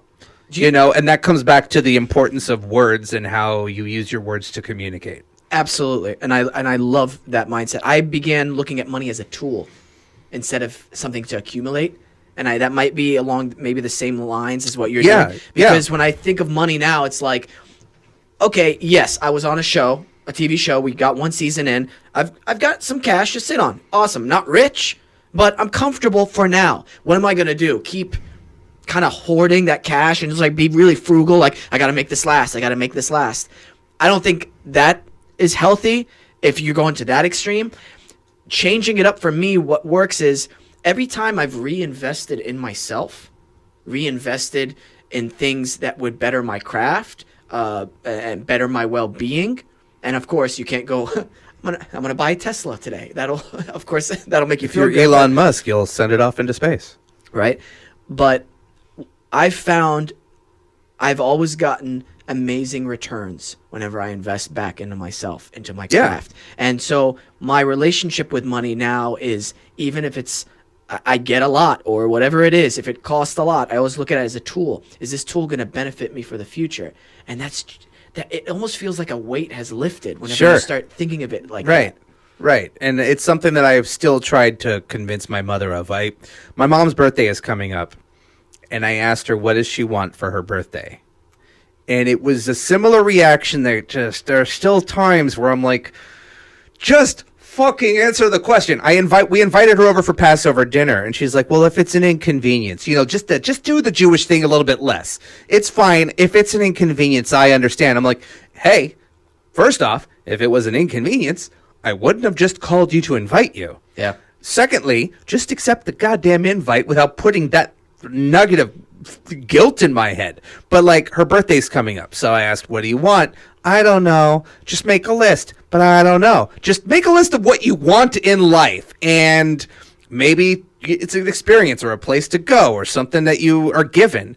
She's like, yeah, but earlier in the year you said you couldn't afford to get a ticket to a play. And I'm like, no, I said I didn't have the money for it, and this was like $400 to go to a play, which I didn't have the money for three people. Oh God, and I'm like, Mom, that was just not in the budget. I said to her, you raised me a specific way that I am trying not to dictate or live my life by, where I don't want to be the victim behind certain monetary limitations.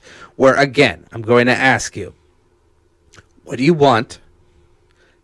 Give me a list. My wife and I will be able to tell you what is doable and what isn't.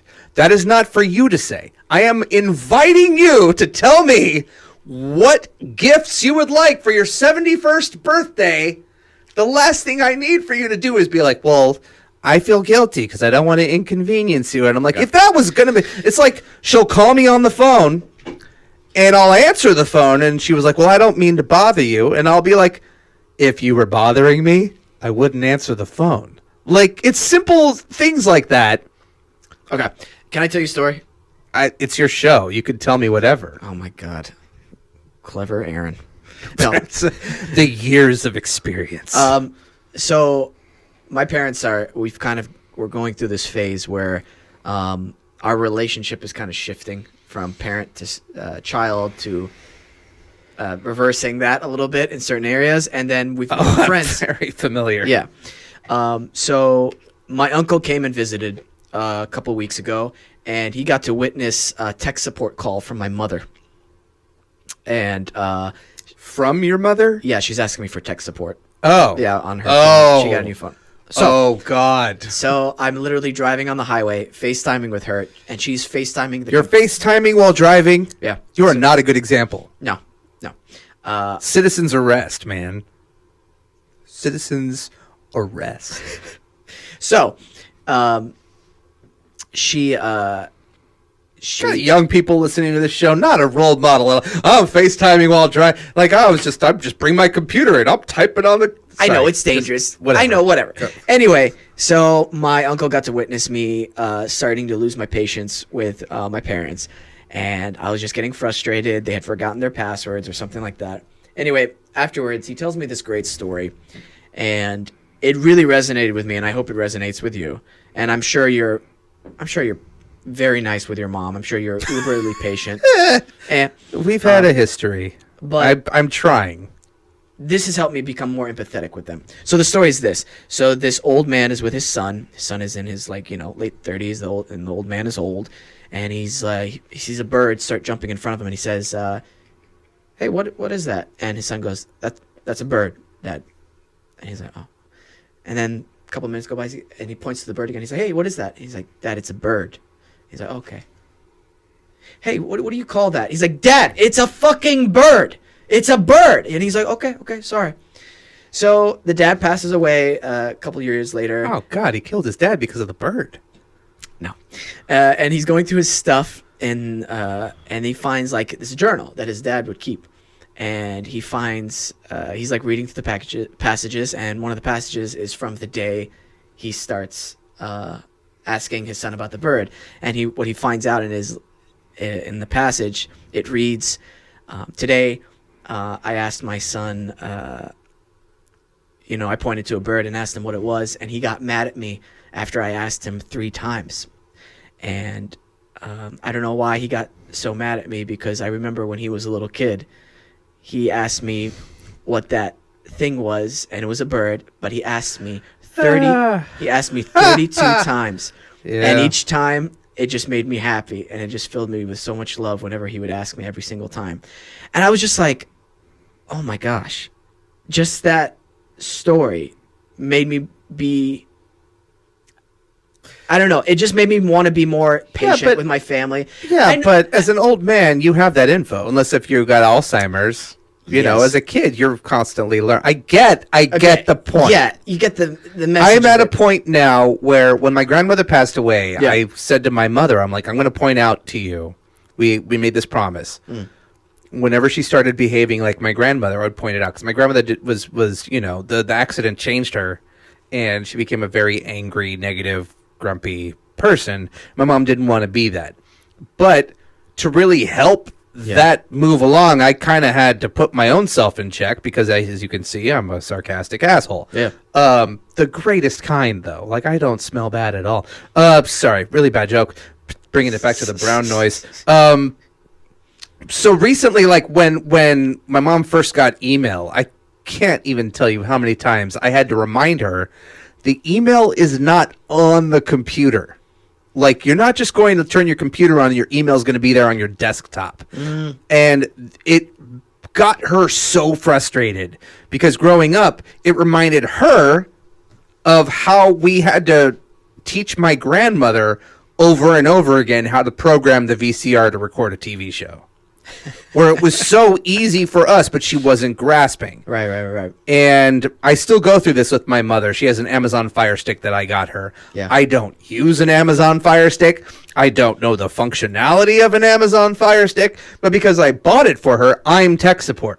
So if something's not working on it, she calls me. Yeah. And then I have to go to Google and start trying to figure it out, even though she has a laptop at home and Wi-Fi where she can go to Google, and then in turn I find stuff, I email her, she then calls me back and reads through the email I sent her to try to walk through it on the phone. It's kind of a convoluted process, but I mean, it's at a point now where I am starting to really accept that she's going to get certain things and is not going to get other things, and there's kind of that generational disconnect between what they were used to at a specific time, and like, I don't understand Snapchat.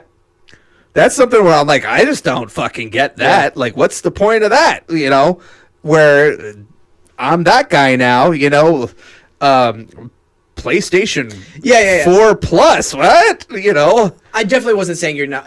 Again, I don't know how you react with it, but I'm saying No, you're no, patient no, or anything like no, that. no. But I'm saying I'm trying more so to be. Yeah. Because it would get right. to a point where like I'd repeat myself, and it would almost be like I'm back at my job, trying to explain to someone over the phone, but it's my mother, and I like after a point I'm like, you are not listening to what I am saying. Yeah.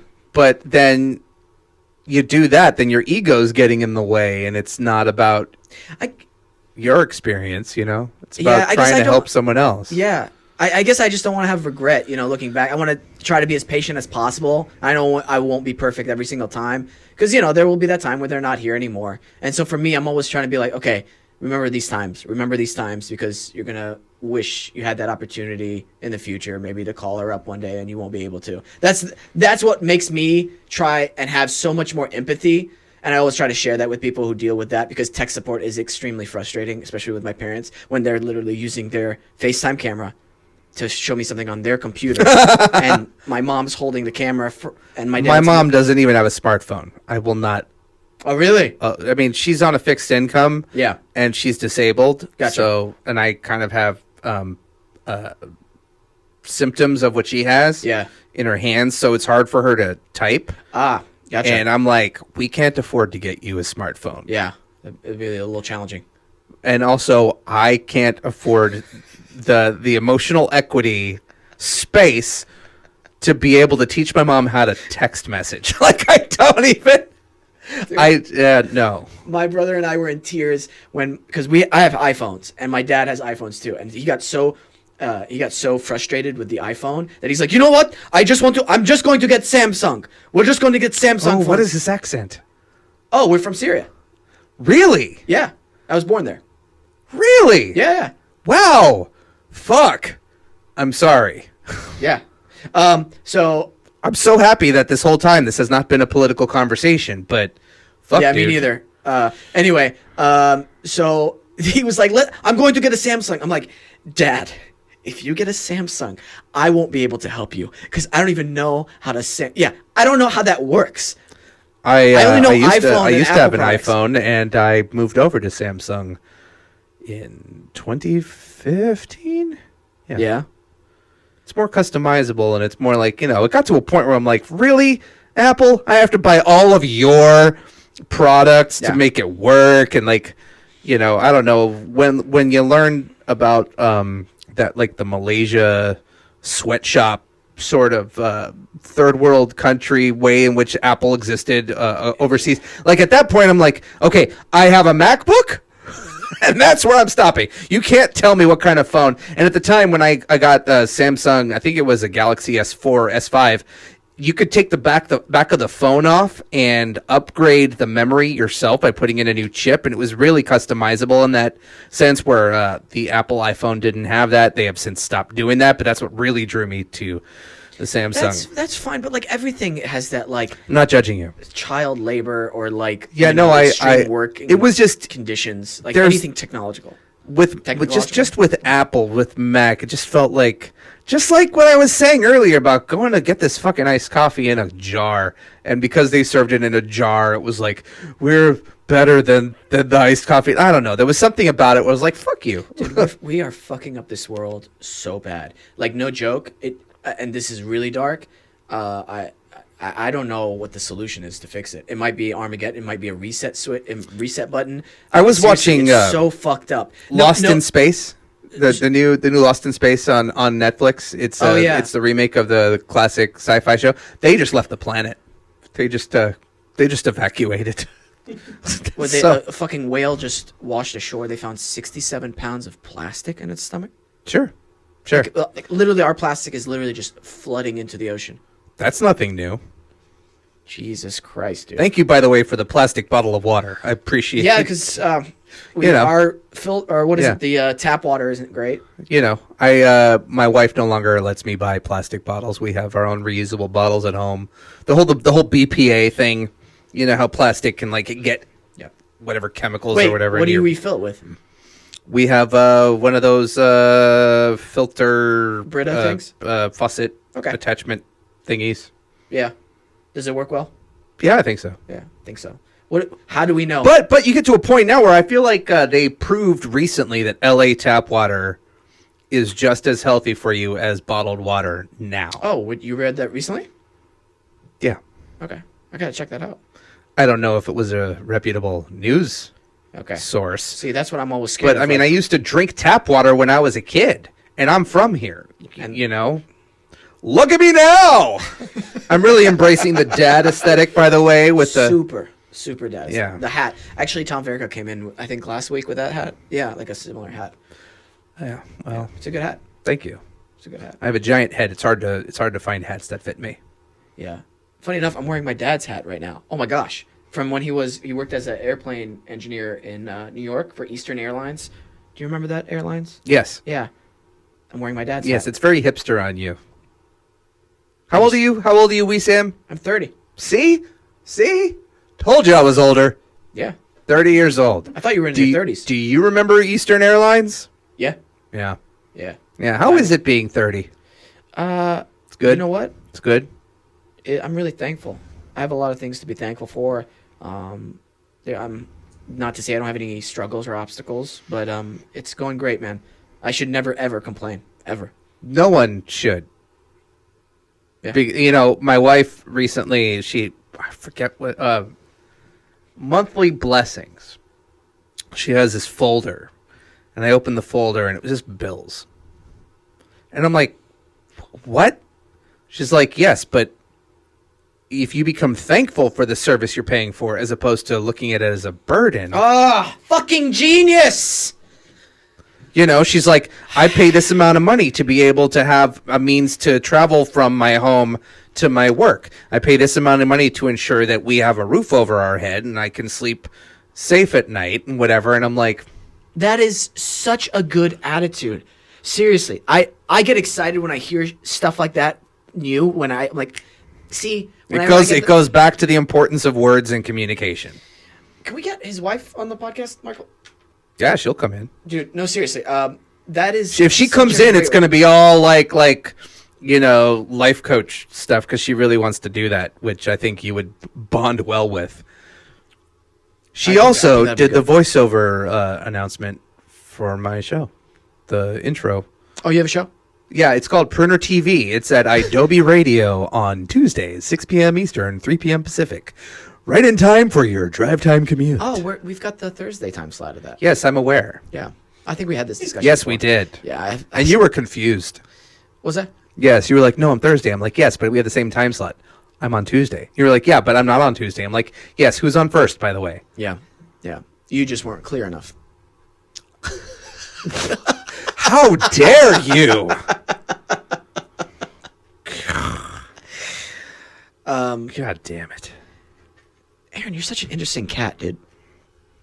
I am a cat You really are. that came home shaved from the hospital and smell bad. And your wife didn't like that. No. I tried a mustache once. Oh, She God. didn't like that. No, but it was not like I don't have the appropriate shape of a face for a good mustache. I looked like a Keystone Cop from like a 70s French film. If that even like I don't even know if that works in your head, but I tried to end it right where my lips ended, and then I tried the whole handlebar thing because my dad was friends with the Hells Angels, and I'd never met any of that, but I was like, I like certain kinds of music where I'm like, yeah, I'm gonna do the handle. No, man. Have you ever thought of just mutton chops? Go I had mutton chops for a long time. No mustache or this part. No, sideburns. I had sideburns. Big ones? I had Vince Vaughn style. There was a point in time where I would get out for auditions and they would say Vince Vaughn type, and I would usually, after I stopped looking like Ben Stiller. Since you do a lot of TV, and do you do film at all on your show or just TV? I don't really do film unless if it's like a movie that is a Netflix movie. Because I consider Netflix movies TV. Really? Like Steven Spielberg recently said, Netflix movies should not be nominated for Oscars because they are presented on a TV platform. That's how I believe that, and a lot of people probably disagree.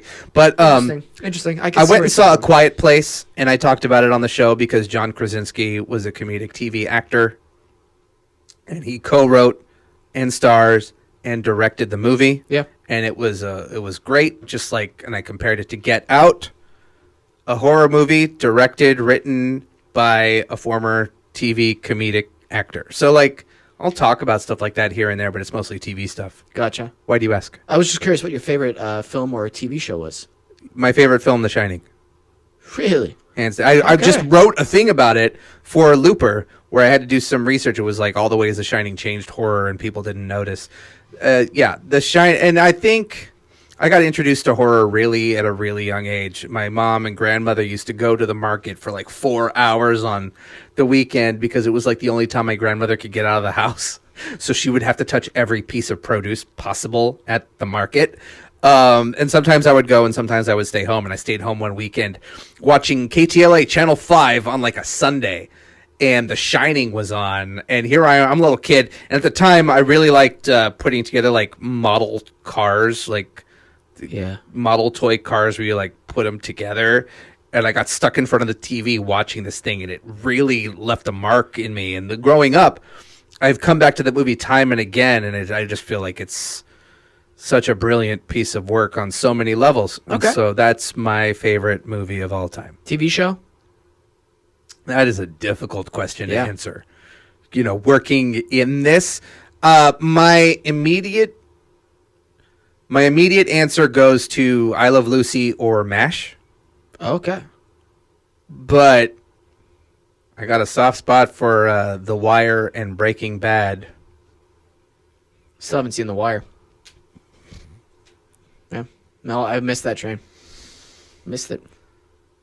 You didn't miss it. I mean, you can watch every No, episode. they wouldn't let me. Oh. The internet so it wouldn't was let me an watch actual train. Last call, the Wire train. Straight from here to Baltimore, Maryland. Right. No, that's really interesting. I like Red Belt was my favorite movie. David Mamet directed and wrote it. Oh, you're really getting I don't know where I'm going with my talking, but you say David Mamet, and I think, oh. Not a lot of people like him. Oh, David Mamet. Not a lot of people like him, which understandable. Some, yeah. But Red Belt for me. I don't know if you've ever seen it. No. I get excited when somebody else has seen it. But yeah, David Mamet, Red Belt. Yeah. Trying to think of like my favorite TV show of all time. It's so hard working in this industry to even pick. But like currently right now what's on like Legion. I'm super excited for that. Westworld was great. Commercial for Legion looked fucking scary. It's a great show. It's unlike anything else on TV. It's unlike any other comic book show on TV. Man, FX, they are the network to go to if you want to make a really cool and different TV show. Atlanta is a perfect I'm starting that this week sometime. Ooh. I can't wait. What? You're the worst. Yep. It's like they're disrupting kind of like what Netflix does. FX is kind of doing. For a while there, FX and AMC were going hand in hand, like they were tied with content. But AMC is now. When I went to the Television Critics Association thing for AMC, they are now advertising like Better Call Saul and The Terror and The Walking Dead, like all the stuff that's on their channel. Into the Badlands, I'm going to have the showrunners of that on my show in a few weeks. They're calling it prestige popcorn, quote unquote, as opposed to FX. They coined the term peak TV, which is something that has been claimed in ownership by all sorts of journalists, referring to the amount of TV content that is out there right now. We are at peak TV, like Netflix was doing something like 700 original shows and movies this past year, but AMC called it prestige popcorn in the sense that it's like heightened blockbuster fun movie type of entertainment. I guess because now that Breaking Bad and Mad Men are no longer on the air, they're no longer being considered really for Emmys. Yes, Better Call Saul has gotten nominations, but it's like, well, we're just, we're the cheesy stuff that you like to just go to the movies and eat popcorn and watch without like. So weird. Did they have the executive change up there? Yeah, I mean I don't know. Yes, actually, yes. I think if I remember, and I could be wrong, but I think the head of AMC moved over to Hulu to head up their programming at Hulu. Well, look at Hulu now. I know. Dude, this is so interesting to me because now, since being on a network TV show and learning more about the executives of TV programming, their world, their business, what are their motives, what are their goals, it's so interesting how each network, how much they have put creative control in from like the executive sides, the notes from the up top, and that growing trend of bringing people like Ryan Murphy or Jordan Peele or Donald Glover or Shonda Rhimes to create overall deals for them to make whatever shows on that specific, like Noah Hawley, who does Legion, he has an overall development deal with FX to do stuff with FX. Same with Ryan Murphy, but Ryan Murphy's now with Netflix, where his deal, $300 million to just create stuff for Netflix. It never really used to be that way, aside from people like Stephen J. Cannell and Dick Wolf, in the 80s and 90s doing all of their procedural shows that were on TV. Now it's just like we're investing in the showrunner as opposed to investing in just the TV show, which is weird. There was that, once again, bringing it back to Lost. Lost was the first show in the new millennium that ended up making the showrunners stars, because Damon Lindelof and Carlton Cuse, they became the faces of the show. They were the ones who did the podcast. They were the ones in like the Easter eggs and the videos online where they kind of became as famous as their cast. And then you had people like forget the guy's name from Sons of Anarchy. Kurt Sutter? Yes, him. Where it starts being like it's not just about the show and its cast. It's also about the people who are like helming the thing. Yeah, because they have a lot of control over it. You know what I mean? It never used to be that way, though. Yeah, and I'm not a firm believer of the too many cooks in a kitchen kind of way of doing things, where you have so many people putting in their input, and this needs to be changed, this needs to be changed, this needs to be changed. I just don't think that's a good idea. I think you need to, what they're doing right now, because it's proving successful with the kind of content that they're producing, is you need to invest in the, like you're saying, the showrunner, the creator of these ideas. Because a huge disconnect between creative and corporate. Yes, and I mean, you just see the difference between companies who do that and companies who don't. It never works. I mean, when you have like 6 leaders, I mean, you don't know what you're doing. I don't know. I know it is what it is. But again, it still works that way on network TV, but I think for the most part, the cable model is going in that, like, what, Vince Gilligan? I mean, you got to start. He cut his teeth writing on the X-Files, but Breaking Bad, like that, Matthew Weiner for Mad Men, like you start really seeing a shift in how entertainment is being looked at because it's coming from these notable names who have this experience under their belt. And, you know, especially, I mean, Ryan Murphy's a perfect example of that, or Greg Berlanti on the CW with all the superhero shows, where it's like, it's almost like that name conjures up so many things and so many expectations at the same point, and also reputation. You know, Ryan Murphy, his shows are good, but also kind of schlocky and trashy in a way. There are certain, like, American Horror Story, as cutting edge and edgy as that show can be, it's still kind of glam and trashy. And Ryan Murphy has that specific voice that is kind of like, you watch 911 on Fox, it's a little trashy, like, but it's the kind of trash that people are constantly tuning in for. So he's tapped into what works in that formula, where, like, he's going to Netflix, he's doing that One Flew Over the Cuckoo's Nest prequel series, Nurse Ratched, starring Sarah Paulson, and I'm like, One Flew Over the Cuckoo's Nest is in my top 5 favorite movies of all time. I will watch that, sure. Yeah. I don't know how exactly they'll focus on the canon. And how true it'll be to, you know, the original story. Do you think... By the way, Milos Forman, the director of One Flew Over the Cuckoo's Nest, died today. Are you serious? Yeah. Oh, wow. So shout out to him. Yeah, I hope his next life is a better one. Once again, we're recording on a Saturday, not the Thursday this is airing, so I don't want people to be like, he didn't die today! Yeah, that's true. Do you think it's critical, the surroundings you watch a movie in or a TV show? Do you think that affects your the way it affects you? Because I saw Quiet Place in the theaters. I really liked the movie. However, I would have liked it 10 times more if I watched it by myself in my home. Seriously, really? Yes, because we had people commenting during the last part of it, people making noises. See, that's the problem with going to... What movie theater did you go to? You're going to be shocked. You're going to be shocked. Probably am not going to be shocked. The Limley. Oh, okay. Which that's is where usually I saw it. a That's nice where I saw it. play. People were respectful there. People usually don't say shit in that theater. And I was like, awesome. Literally the one movie where it needs to be quiet in the theater so you can really... I feel like there are certain movies that have an experiential component that make it more enjoyable, like seeing Get Out in a movie theater, or there are certain action films or horror films that it's a community experience, that being in the theater with like-minded fans really inform the experience more so than just watching it on your couch in your living room.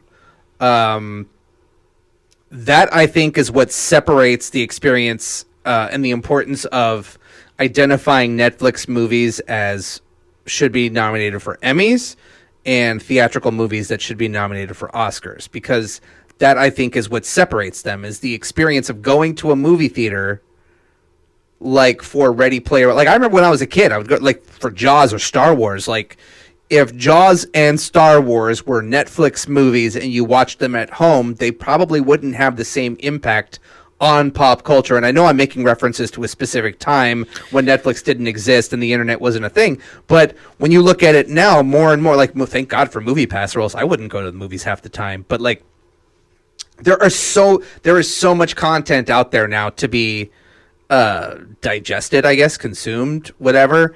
And there's a lot of great stuff on Netflix, but also there's something about that experience of going out and going to a movie theater. Like, going to the movies was the next step in going out to a play. You know, back when movies first started, it was like a thing where people got dressed up and went. We don't do that anymore. And unfortunately, people go into a movie theater and treat it like it's their fucking home, and they turn on their phones and they, you know, check text messages. I was in a theater once where this guy would not get off his fucking phone. He was talking on the phone during the movie, where it's just, you know, you get this entitled thing where it's like, well, I spent this amount of money, I'm just going to go in and treat it like it's, you know, it's my own personal space. That drives me insane. That's why I prefer to watch movies. I wish I could watch it in a theater by myself. Like, that would be the ultimate dream, to have your own home theater. That would be amazing. I understand. Here's the thing. I know the amount of work that goes into, like, producing films and TV. It's a lot of work. It's a lot of sacrifice. It's a lot of money.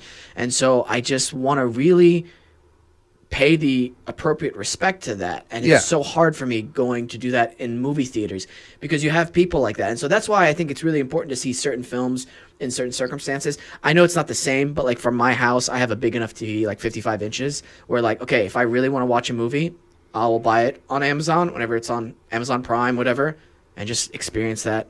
Well, at least you're buying it and you're not stealing it. You know. Yeah, I stopped doing that once I could start affording to buy movies and TV shows. But because there's a whole other conversation of how online piracy is affecting movies and theaters. And, you know, you see, like, Universal had Straight Outta Compton and Fast and the Furious. And, like, that year they made so much money, but people don't get that a lot of that money goes back into the system to be able to bring smaller independent films into the theater to give them clout, because those independent films and those smaller art house films is what's usually going to get them awards recognitions. But then you're like, well, they don't, I mean, how's it going to affect them if I steal something? Where you're not thinking about all these smaller roles involved, from the guy that drives the trailer to the editor to the gaffer or whatever else. And it's like, it really does trickle down. And then that ends up being why there's such a disconnect now in movies, where every place is looking for that next big franchise to have people invest their time and money in, like, the new Harry Potter or Fantastic Beasts, or all these Avengers movies, and, or, like, you know, you always hear about broke box office records, because that's now the event that people want to leave the house to go see. Right. And they're not wanting to invest anymore in, like, the, what was it you called, Red Bell or Red Belt? Red Belt. You know, I'm assuming that was not a big budget action film. No. Right. So, but I mean, there's a place for that we need stuff like that. And it's unfortunate it's unfortunate, but also the way of the game of how, you know, things change. And it's a weird ecosystem that's constantly changing. And it changed dramatically, obviously, when streaming hit. And I'm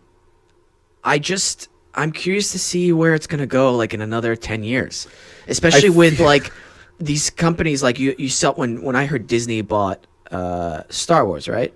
Lucasfilms. I was like, oh shit, they want to do the theme park thing. They're looking to do even more money, and even not just films. They're smart about that. They bought Lucasfilm and they bought Marvel, and they almost were going to buy Netflix, but instead they're now creating their own standalone streaming service that's going to be premiering in 2019. Okay, there you go.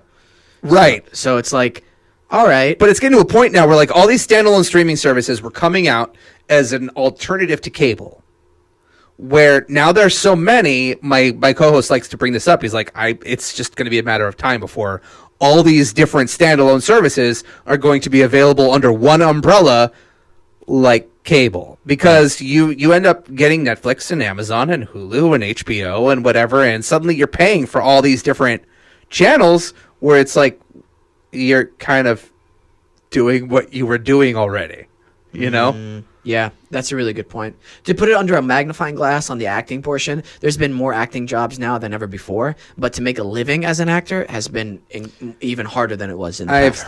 I've heard. When I was doing it, there was a big shift. Sorry, I don't mean to interrupt, but when you said you've heard, do you mean you agree or disagree with that? I can neither agree nor disagree, because I don't get work anymore. So, gotcha, okay. But I mean, I've heard, because there's now so many different places you can get content, that because it's such a crowded playing field that, yeah, there's acting work available, but it's not going to pay what it used to pay. And part of that is also that when I was working, there was a big shift in, there was a time when movie actors would not do television. Right. And I know this. there was a big shift where suddenly, like, you would get guest stars like Bruce Willis on Friends or whatever, and more big movie actors would come to TV and take those guest star roles.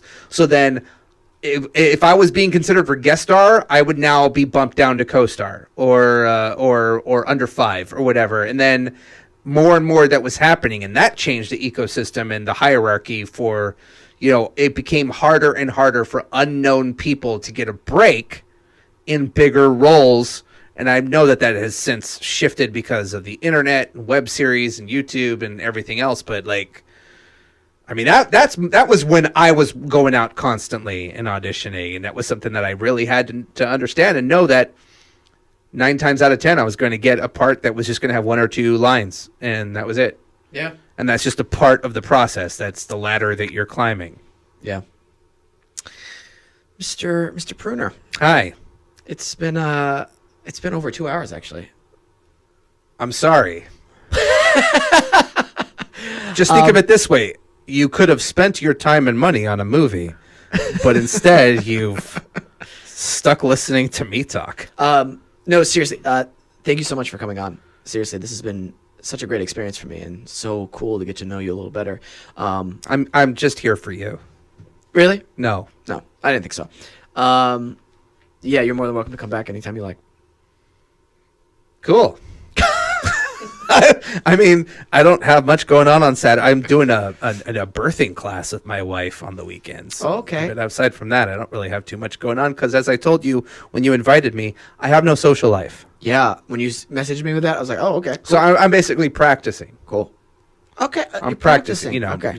Getting little amounts of sleep and having no social life. I like that. When does your show air for people listening? My show Pruner TV, which is a name that I did not come up with. That was Bret Davern who came up with that name. Oh, yeah? Bret, who used my show as an inspiration to create the Bret Davern show. I don't know if we talked about that enough on this show.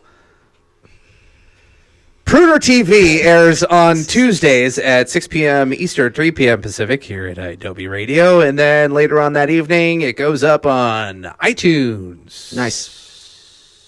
And if people want to follow you on Twitter? I mean, if you want, that's cool. I'm on Twitter at Aaron Flux. I don't have enough followers at Pruner TV on Twitter. That's what I mean. So you want people? Here's what I need. Let's get into a contract together. We Sam's World listeners, what I need followers at Pruner TV, and I need reviews on iTunes. Those are the 2 things I need in my life. If we're really talking about what you could do for me to bring me back to this studio that I was born in 1976. With farm animals. It was just a cow farm. Just a cow farm. It was yes. Well, they're technically farm animals. Sure. Yeah. True. Michael. Yes, sir? Let's end this. And that's it, ladies and gentlemen. What a crazy cool episode. No, it was really cool to learn all that personal stuff. I'm so glad and thankful that Aaron shared with us. And yeah, it was super awesome having him on the show. Aaron's show, Pruner TV, airs on Adobe 3 p.m. Pacific time, 6 p.m. Eastern time on Tuesdays. So check out his show. It's pretty awesome. Big thank you to Adobe Radio and Nice Guy Digital. Thank you to you, Michael. Thanks a lot, man. Appreciate it. I appreciate our social media team as well. They're hanging up a sign outside that fell down, and they might die. No, they're safe. I hope they're safe because we don't have any insurance. We out!